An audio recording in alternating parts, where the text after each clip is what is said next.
Asante Mheshimiwa Esther Bulaya. Mheshimiwa Mwenyekiti, nakushukuru, nami niulize swali dogo la niongeza. Jimbo la Bunda mjini zaidi ya miaka 12 limetenga hekari 3173 kwa ajili ya ukanda wa uwekezaji economic zone. Liko pembezoni ya ziwa, kuna barabara ya lami.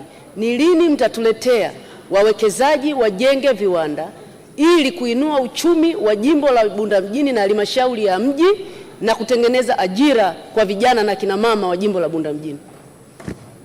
Mheshimiwa Waziri, kama una majibu kutoka Bunda huko.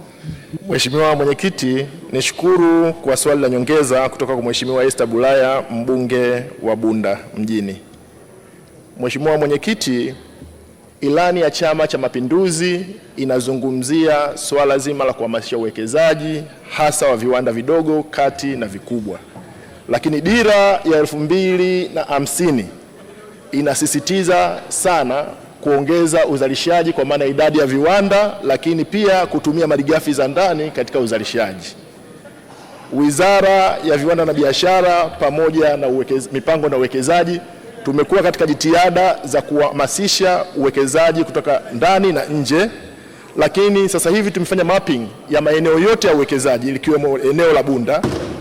Kwa hiyo kazi ambayo tunayo sasa hivi ni kuhakikisha kwamba tunaendelea na hamasa ya kutafuta wawekezaji wa ndani, mashirika, taasisi, wawekezaji binafsi, na yeye Mheshimiwa mbunge naamini kabisa kwamba ana network atusaidie kwenye hili, lakini kupitia vikao vya baraza la madiwani, DCC, RCC waweke mipango kulingana na malighafi ambazo zinapatikana hapo, ili kushirikiana na serikali tufanye ama tuendeleze hamasa ya kutangaza vivutio katika maeneo ya uwekezaji.